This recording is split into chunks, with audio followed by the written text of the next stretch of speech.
শ্বশুরবাড়ি আর বাপের বাড়ি সম্পূর্ণই কিন্তু আলাদা।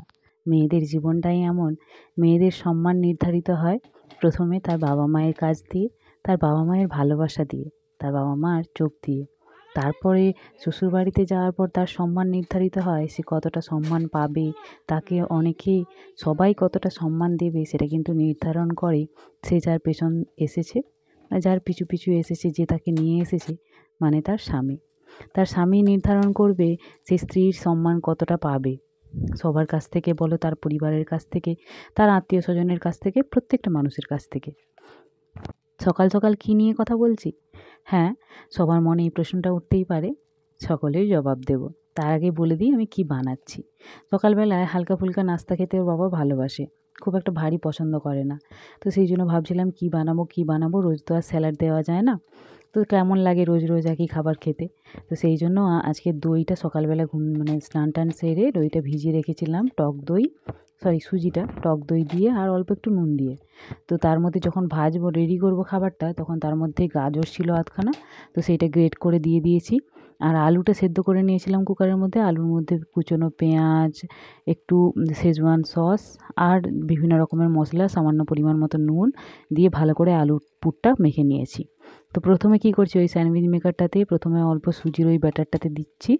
ব্যাটারটা দিয়ে তার উপরে আলুর পুরটা দিয়ে তারপর এইভাবে ঢেকে দিয়ে কিছুক্ষণ এপিট ওপিট করে রান্না করলে এই সুন্দর স্টাফিং স্যান্ডউইচটা কিন্তু রেডি। ব্রেড ছাড়াও স্যান্ডউইচটা খেতে কিন্তু খুব সুন্দর লাগে। আমার নুনটা একটু কম হয়ে গিয়েছিল, তবে স্বাদটা খুব সুন্দর ছিল। যে কোনো চাটনি কিংবা সসের সাথে খুব সুন্দর মানায়। সকালে হালকা ফুলকা ব্রেকফাস্টের জন্য একদম পারফেক্ট। তো তারপরে দেখলেন রান্নাবান্না হয়েই গিয়েছে। ভেটকি মাছের তেল ঝাল করেছিলাম, থালাটা সুন্দর করে সাজালাম। এটা তারপরের দিন সকালবেলায় নাস্তাতে ছিল এই হালি মুগ আর ছোলা একসাথে ভিজিয়েছিলাম, সেটা সেদ্ধ করে শসা, পেঁয়াজ, টমেটো এইসব দিয়ে একটা স্যালাড। তো যেই কথায় ছিলাম সেই কথায় আবার ফিরে আসা যাক। যে কোনো মেয়ের সম্মান বলুন তো, তার আগে যখন বাপের বাড়িতে থাকে সে তার বাবা কী করে, তার বাবা কেমন মানুষ, সেই হিসাবে সেই মেয়েটাকে দেখা হয়। তারপরে যখন বিয়ে করে স্বামীর বাড়িতে এলো, তার স্বামীর রোজগার কত, তার স্বামী সেই মেয়েটির সঙ্গে কীভাবে ব্যবহার করে, তার স্বামী কতটা ভালোবাসে, কিংবা তার স্বামী সেই মেয়েটির সিদ্ধান্তগুলোকে, তার মতামতগুলিকে কতটা গুরুত্বপূর্ণ হিসেবে দেখে, সেটাও কিন্তু অনেকটাই প্রভাব ফেলে সেই মেয়েটার সম্মানের ওপর। ঠিক নয় কি? এটাই আমাদের সমাজ। তবে এতে ভুল কিছুও নয়, যদিও আমরা এইটাকে মেনে নিতে বাধ্য হয়েছি, কারণ আমরা হলাম মেয়ে, নারী জাতি। নিজের সম্মানের থেকে আগে অন্যের সম্মানের কথা ভাবি। অন্য বলতে আমাদের সাথে যারা জড়িত, আমরা যাদের সাথে জড়িত। যেমন আমরা বিয়ের আগে বাবা মার সম্মান নিয়ে ভাবি, না এই কাজটা করলে বাবা মা কী ভাববে, লোকে বাবা মাকে কী বলবে। বিয়ের পর স্বামীর কথা, না আমার স্বামীর সম্মানটা ক্ষুণ্ণ হবে, এই কাজটা করা যাবে না।